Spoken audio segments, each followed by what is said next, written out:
পূর্ণ হয়ে যেত। নারদ মুনি বলে উঠলেন, মা তুমি ঠিক কথাই ভেবেছো মা, আমি তোমার গোপাল নই মা, আমি দেবর্ষি নারদ। তোমার নীলমণি প্রভাসের তীরে যজ্ঞ করছে, একটিবার যেও মা, তোমার নীলমণিকে আশীর্বাদ দেওয়ার জন্য একটিবার যেও।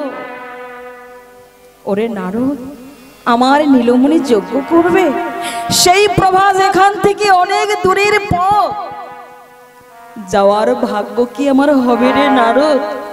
আমি কি দেখতে পাবো আমার মা বলা পাখি সেই নয়নের মণি গোপালকে? আমি কি আমার পরাণ, আমার হৃদয়টা আমার গোপালকে দেখে আমি শীতল করতে পারবো নারদ? মাগো, তুমি অমন করে কেঁদো না মা, একবার যেও সেই প্রভাস যজ্ঞে। তাই দেবর্ষি নারদ মাতা যশোমতীকে সংবাদ দিয়ে এবার চলেছে কোথায়? এবার চলেছে সখাদের কাছে। এক পা দুপা করে এগিয়ে গিয়ে দেখছে শ্রীরাম সখা, শ্রীরাম সুদাম, দাম বসুদাম, ওরে বল, পটের মধ্যে শ্যামের মূর্তি অঙ্কন করে আসতে বাবা। শ্যামের মূর্তি অঙ্কন করে বারে বারে বলছে, কানাই, এই কানাই, দেখ দেখ তোর জন্য ওই বন থেকে পাকা পাকা ফল এনেছি, এই ফলগুলো তুই খেয়ে নে কানাই, এই ফলগুলো খেয়ে নে। মাগো, খাবে কে? যার খাওয়ার কথা সে যে এখন বৃন্দাবনে নেই মা, সে যে চলে গেছে দ্বারকায়। দেবর্ষি নারদ আরো কি দেখছে গো, কোন কোন সখা তমাল বৃক্ষকে জড়িয়ে ধরে কাঁদছে আর বলছে, ওরে কানাই, তুই কি আর আসবি না এই বৃন্দাবনে? তুই কি আর আমাদের সঙ্গে গোষ্ঠী গিয়ে ধেনু চড়াবি না কানাই? তুই কি আমাদের সঙ্গে গোষ্ঠী গিয়ে ধেনু চড়াবি না কানাই? যে বংশীর ধ্বনি শুনে যমুনা উত্তাল হয়ে যেত, যে বংশীর ধ্বনি শুনে গোবৎস হাম্মা হাম্মা রব করে তোর কাছে ছুটে আসতো রে কানাই, সেই পাগল করা বংশীর সুর আর কি আমরা শুনতে পাবো না কানাই? ওরে কানাই রে, তোরে বিরহে এই বৃন্দাবনে দিবসে যেন অন্ধকার নেমে এসেছে কানাই, একটিবার ফিরে আয় কানাই, একটিবার। এই বৃন্দাবনের পাতায় পাতা নামটি যেত লেখা,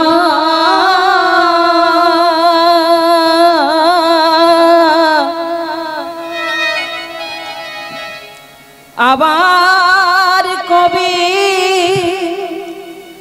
হাসবি সখা, কবে হবে দেখা বৃন্দাবনের পাতায় পাতা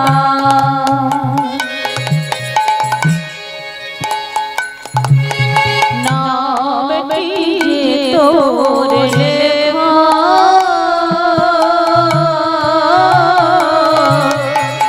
আবার কবে আসবে সখা, হবে হবে দেখা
নারদ মুনি সখাদের বলছে, ওগো তোমরা অমন করে কেঁদো না, তোমাদের ভাইকা নাই ওই প্রভাসের তীরে যজ্ঞ করবে, আর তোমরা সেখানে গেলে তোমাদের ভাই কানাইকে দেখতে পাবে।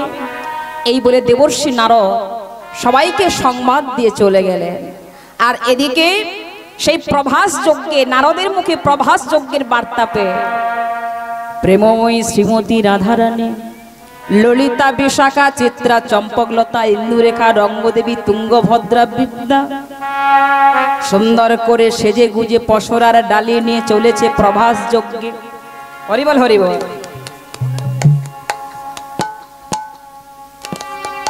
আজকে রাধারানী তার সমস্ত সখীবৃন্দকে সঙ্গে করে নিয়ে বেরিয়ে পড়েছেন কোথায় গো?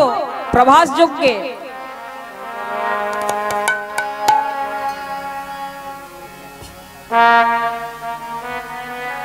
হরিবল হরিবল। যেই না রাধারানী প্রভাস যজ্ঞে যাবে বলে যেই না এক পা তুলেছে, এমন সময় রাধারানীর ননদিনী কে গোমা? কুটিলা। কুটিলা বলছে, এমন করে সুন্দর করে সেজে গুজে আসতে, কোথায় চলেছিস? তুই কি লাজের মাথা কি বসে আছিস? লা, তোর কি লাজ লজ্জা বলে কিছুই নেই? তুই হলি আমাদের ঘরের কুলবধূ। হ্যাঁ, তোকে সবাই কলঙ্কিনী বলে, কুলোটা বলে, তা ঘর ছেড়ে যাচ্ছিস কোথায়? দাঁড়া, আমার দাদাকে একটু ডেকে আন। রাধে রাধে। যেই না দাদা আয়ানের কথা বলেছে, রাধারানী এতক্ষণ কিন্তু চুপ ছিল, মা কোনো উত্তর দিচ্ছিল না। যেই দাদার কথা বলেছে, রাধারানী বলে উঠলে, ননদি। বলি, ননদি গো, তুমি তোমার দাদাকে গিয়ে কি বলবে তুমি একটু জানো না? তাই আমার কাছে এসো, আমি তোমাকে শিখিয়ে দেব তোমার দাদাকে কি বলতে হবে। তুই আবার আমাকে কি শিখাবি? লা, এই বৃন্দাবনে সবাই তোকে কলঙ্কিনী বলে, অসতী বলে, কুলোটা বলে গালাগালি করে। তুই হলে ঘরের কুলবধূ, তুই আবার আমাকে কি শিখাবে? রাধারানী বলে উঠলি, ননদি, তুমি তোমার দাদাকে গিয়ে কি বলবে তুমি তো জানো না, তাই আমি তোমাকে শিখিয়ে দেব তোমার দাদাকে গিয়ে কি বলবে। তাই আজকে রাধারানী কি বলছে গো? ও গো ননদি গো,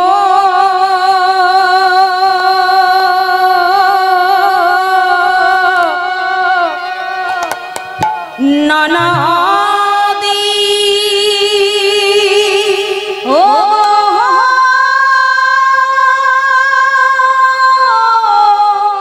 ননদি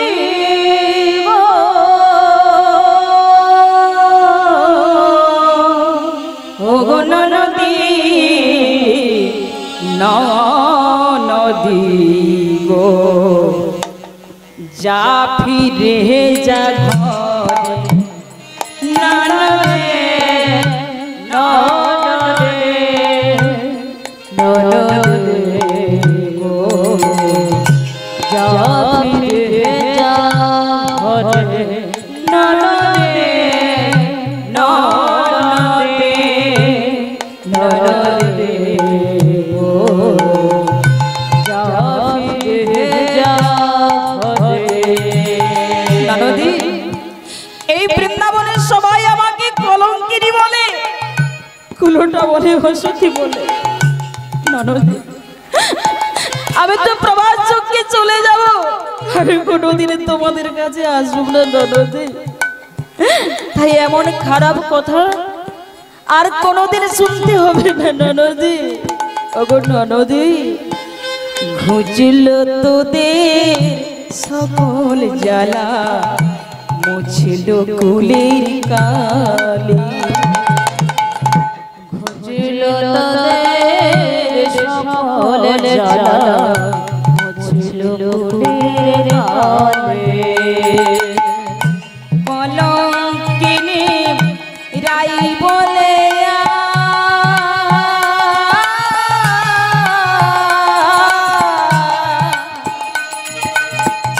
কেহু দেবে না গালি ননদী কলঙ্কিনী রাই বলে নদী কেহু দেবে না গালি আর হবে না কৃষ্ণ কালী গো সারে কৃষ্ণ কালী গো সারে যাবে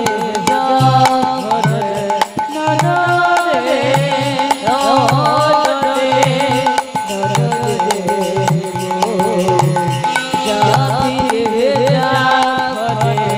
নরে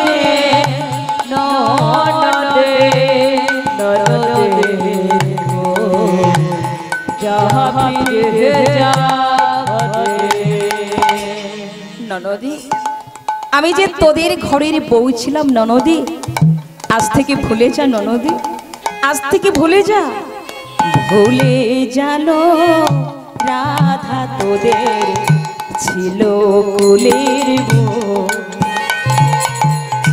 ভুলে গেল রাধা তোদের ছিল কুলের বউ ও শ্যাম বিনে জীবন মরণে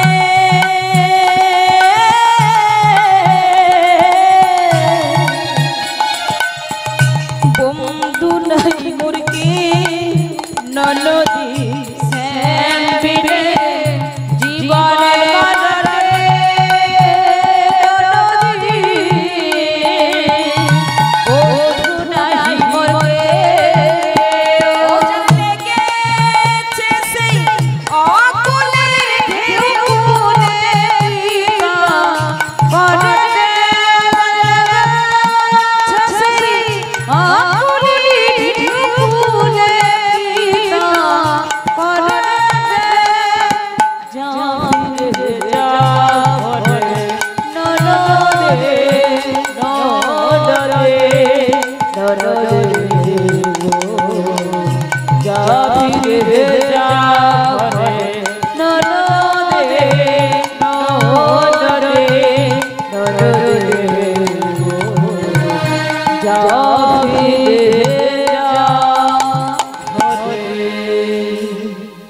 মাননীয় ভক্তমণ্ডলী ভক্তিমতী মায়েরা আজকে প্রেমময়ী শ্রীমতী রাধারানী তার ননদিনী কুটিলাকে কি বলছে মা শ্যাম বিনে জীবন মরণের বন্ধু নাই মোর কেউ জীবন মরণের বন্ধু কে মা ভগবান শ্রীকৃষ্ণ কিন্তু এই জাগতিক জগতে আমরা আপনারা কাকে আপনজন বলি কি গো বাবা মা বাবা ভাই বোন স্ত্রী পুত্র আত্মীয় স্বজন এদেরকে আপনজন ভাবি তো বলি হ্যাঁ কিন্তু এরা কত দিনের জন্য আপনজন বাবা না যতদিন আপনি সংসারের জন্য কর্ম করতে পারবেন তত দিনের জন্য আপনজন যতদিন আপনি মাথার ঘাম পায়ে ফেলে অর্থ উপার্জন করতে পারবেন তত দিনের জন্য আপনজন আর যেদিন অর্থ উপার্জন করতে পারবেন না যেদিন মাথার কেশ পাকিবে দন্ত নড়িবে সম্বল হবে লাঠি আর সেদিন পুত্র পরিজন সবাই কি বলিবে মা এ জঞ্জাল মরিলে বাঁচি জঞ্জাল কাকে বলে না যেগুলো হরি বল যেগুলো আমার সংসারের অপ্রয়োজনীয় জিনিস যেদিন সংসারের জন্য আমি কর্ম করেছিলাম যখন আমার ক্ষমতা ছিল তখন সংসারের হাতে কত টাকা পয়সা আমি তুলে দিয়েছি জমিন জায়গা করেছি ঘর বাড়ি করেছি তখন কত আপন ছিলাম এখন আমার ক্ষমতা নেই কর্ম করার সেই জন্য সংসারের কাছে আমি জঞ্জাল হয়ে গেলাম, বোঝা হয়ে গেলাম। যে সংসার আমি পেতেছি মা, আপনারা সকলেই পেতেছেন। সেই সংসারের কাছে আমরা প্রত্যেকটি জঞ্জাল হব। সেটা কবে জানেন বাবা? যেদিন আগের মতো সংসারের জন্য আর কর্ম করতে পারবো না, আগের মতো দেহে আর ক্ষমতা থাকবে না, সেদিন সংসারের কাছে আমরা প্রত্যেককে জঞ্জাল হয়ে যাব। সেদিন অন্তবন্ত ইমে দেহা, এই শরীর তো সব সময় ভালো থাকবে না বাবা। একদিন না একদিন অন্তবন্ত ইমে দেহা, এই শরীরে জরা ব্যাধি আক্রমণ করবে। আর সেদিন অচৈতন্য হয়ে শুয়ে শুয়ে, বিছানায় শুয়ে শুয়ে মলমূত্র পরিত্যাগ করব, দেহ থেকে দুর্গন্ধ বেরোবে, মাছি মশাগুলো ভন ভন করবে। আর সেদিন পুত্র পরিজন সবাই কি বলবে বাবা? বলে এ পাপ এখন মরলে বাঁচি, মরলে বাঁচি, মরলে বাঁচি, মরলে বাঁচি, আর শহীদ নারী মরলে বাঁচি, আর শহীদ নারী মরলে বাঁচি। যাদের জন্য আমরা এত কিছু করে গেলাম, সেদিন শেষের সময় যখন আসবে সবাই আমার মৃত্যু কামনা করবে। তাই গৌর হরি বল, হরি বল। তাই জীবন মরণের বন্ধু হচ্ছে ভগবান শ্রীকৃষ্ণ। তাই প্রেমময়ী শ্রীমতী রাধারানী কুটিলার হাত ধরে বলছে কেঁদে কেঁদে, ওগো ননদী, আমি তো প্রভাস যজ্ঞে চলে যাব, আমার স্বামীর কুঞ্জ যেন অন্ধকার না থাকে ননদী, আমার স্বামীর কুঞ্জ যেন অন্ধকার না থাকে। একটি করে সাজের প্রদীপ জেলে দিও ননদী, একটি করে সাজের প্রদীপ জেলে দিও। তবে রে, এত বড় কথা, দাঁড়া আমার দাদাকে একটু ডেকে আনি। এই বলে কুটিলা চলেছে আয়ানের কাছে। আর আয়ান ছিলেন মা কালীর ভক্ত, সদা সর্বদা মাকে নিয়ে ব্যস্ত থাকতেন, মায়ের নাম গুণগানে ব্যস্ত থাকতেন। হরিবল হরিবল। আর এদিকে কুটিলা গিয়ে পেছন থেকে দাদাকে চিৎকার করে ডাকছে, বলি ও দাদা, দাদা, এই কুটিলা, এমন করে চিৎকার করছিস কেন? কি হয়েছে বো? বলি দাদা, আরে কি হয়েছে বলবি তো? আচ্ছা দাদা, ওই বৌদি তোমাকে কি শিকড় বাকড় খাইয়েছে একটু বলবে? বলে কেন রে? না তুমি সারাক্ষণ বউয়ের কথাই ওঠো আর বউয়ের কথাই বসো, আর আমি তোমার একমাত্র বোন, আমার কথা বললে তোমার যত দোষ।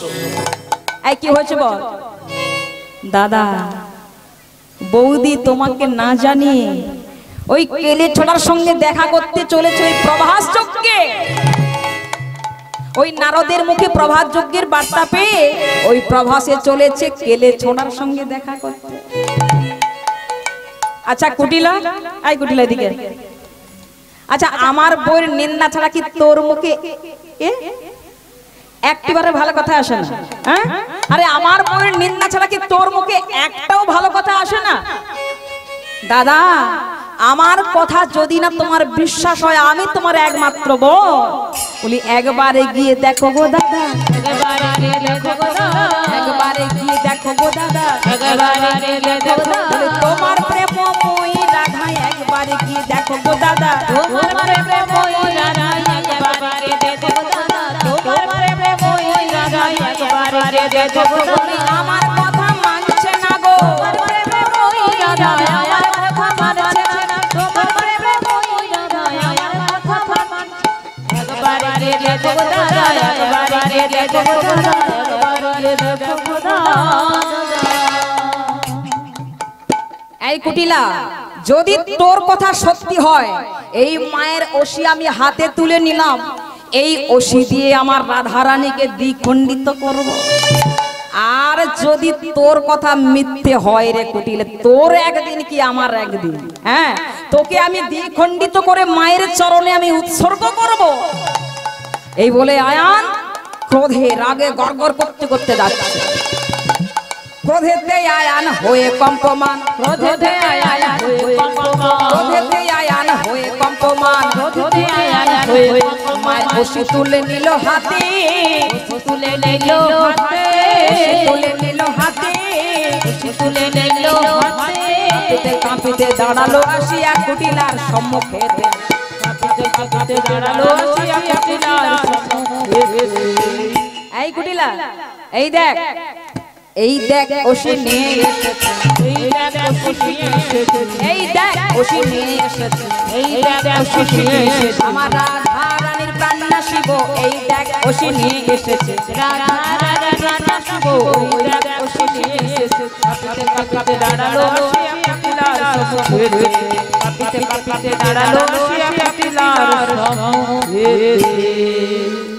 আয়ান সত্যি সত্যি গিয়ে দেখছে প্রেমময়ী শ্রীমতী রাধারানী সুন্দর করে সেজে গুজে প্রভাস যজ্ঞে যাবে বলে বেরিয়ে বসে আছে। আর আয়ান তিরস্কার করে বলছে, ছি ছি রাধে ছি, তুমি না সংসারের কুলবধূ, তুমি না আমার সতীর সাধ্যী স্ত্রী, তুমি সতীর সাধ্যী স্ত্রী হয়ে তুমি নিজের পতিকে ফেলে নিজের স্বামীকে ছেড়ে দিয়ে পরপতি ভোজবার জন্য ওই প্রভাসে চলেছো। কি গো, রাধারানীকে কি বলে, সতী নারী বলে তো? আর তুমি সতী হয়ে অসতীর মতো কাজ করছো কেন? হরিবল হরিবল। মাগো সতী নারী কাকে বলে? এদিকে মায়েরা বলুন, সতী নারী কাকে বলে? হরিবল হরিবল। না স্বামীর কখন কি লাগবে এনে দেওয়ার জন্য যে রমণী সদা ব্যস্ত থাকে, তার স্বামীর সেবা কাজে যে ব্যস্ত থাকে সে হচ্ছে সতী নারী। স্বামী চাইবে আমাকে এক গ্লাস জল এনে দাও, স্ত্রী এনে জল দেবে, তাকে সতী নারী বলে না মা। স্বামী চাইবার আগেই স্ত্রী বুঝে যাবে যে আমার স্বামী কি চাইছে, আমার স্বামীর কি প্রয়োজন, আমার স্বামীর কি দরকার। এটা যে রমণী বুঝে যায় সে হচ্ছে সতী নারী। তাহলে সতী কাকে বলে আর অসতী কাকে বলে? সতী কাকে বলে আর অসতী কাকে বলে?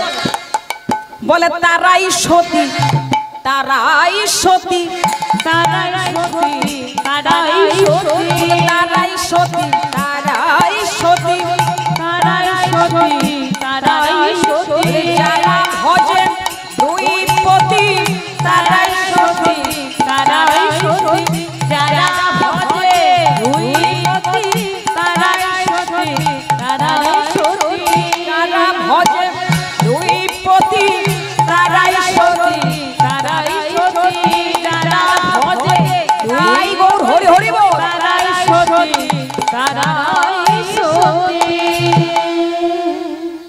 তাহলে কোন রমণী সতী? যারা ভজে দুই পতি তারাই সতী। তাহলে মাগো ভক্তমণ্ডলী ভক্তিমতী মায়ের, আচ্ছা কাদের কাদের দুটো পতি মানে দুটো স্বামী আছে হাত তুলুন তো, একটু হাত তুলুন। হরি বল হরি বল। একজন মা হাত তুলেছে, ওই মায়ের দুজন পতি আছে আর সকলের একজনের পতি, তাই তো? হ্যাঁ, হরি বল হরি বল। আচ্ছা মায়েরা হাত তুলতে পারছেন না, আচ্ছা বাবারা যারা আছেন তারা একটু হাত তুলে দেখান তো, হাত তুলে বলুন কাদের কাদের ভাগ্যে পত্নী নয় পেতনি জুটেছে। পত্নী নয় পেতনি জুটেছে, একটু হাত তুলে দেখান না। হ্যাঁ, পত্নী কাকে বলে? না যে নারী সদা সর্বদা তার স্বামীকে ধর্মপথে যেতে সাহায্য করে তাকে বলা হয় পত্নী বা সহধর্মিণী। আর পেতনি কাকে বলে? যে নারী তার স্বামীকে ধর্মপথে যেতে বাধা দেবে তাকে বলা হয় পেতনি। বাবারা হাত তুলতে পারবেন না, কাছে বসে আছে, যদি হাত তুলে বলে দেন যে আমার ভাগ্যে পত্নী নয় পেতনি জুটেছে, বলে ঘরে চলো আজকে হবে তো, আজকে কুরুক্ষেত্র বাঁধিয়ে ছাড়ো। হ্যাঁ, একেবারে খড়গ নিয়ে দাঁড়াবে সামনে, আর রক্ষে নেই। হরি বল হরি বল। তাহলে দুটো পতি কে কে? দুজন পতি কে কে? বলে ঘরে পতি আর বাইরে পতি, তারাই সতী, তারাই সতী, ঘরে পতি বাইরে পতি, তারাই সতী, তারাই সতী, ঘরে পতি আর বাইরে পতি, তারাই সতী, তারাই সতী, ঘরে পতি বাইরে পতি, তারাই সতী, তারাই সতী। রাধে রাধে। ঘর বলতে কোন ঘর মা? এই দেহ ঘরের ভেতরে যে পরমাত্মা রূপে গোবিন্দ আছেন মা। হ্যাঁ, এই পরমাত্মা রূপে যে গোবিন্দ আছে সে হচ্ছে আমার কি গো ভেতরের প্রতি, এই দেহের প্রতি। আর যার সঙ্গে আপনার বিয়ে হয়েছে তিনি হচ্ছে ইহ জগতের প্রতি। তাহলে এক গোলকপতি আর ইহ জগতের পতির যে সেবা করে সেই হচ্ছে সতীর নারী। তাই সতীর নারী হচ্ছে রাধা, যে ছিদ্র কুম্ভে জল এনেছিল, শত কুম্ভে তিনি জল এনে প্রমাণ করেছিলেন যে বৃন্দাবনের একমাত্র সতী হচ্ছে রাধারানী। আর সেই সতীর নারীকে ধিক্কার দিয়ে বলছে, এই যে রাধে, ওই যে প্রভাস যজ্ঞে চলেছ কেলে ছোড়ার সঙ্গে দেখা করতে, হ্যাঁ ওই শ্যাম তোমার কে হয়? ওই শ্যাম তোমার কে হয়? বলে কেন? আমার স্বামী হয়। क्या बोला तुमने? ये क्या बोला तुमने? मैं तुम्हारी असली पति हूँ, मैं तुमको खिलाता हूँ, मैं तुमको घर में रखता हूँ और तुम मुझे पति नहीं मानते। तो राधा रानी की बोलছে, किसने कहा मैं तुमको पति नहीं मानते? वो मुरलीधारी मेरा भी पति है, तुम्हारा भी पति है, ब्रह्म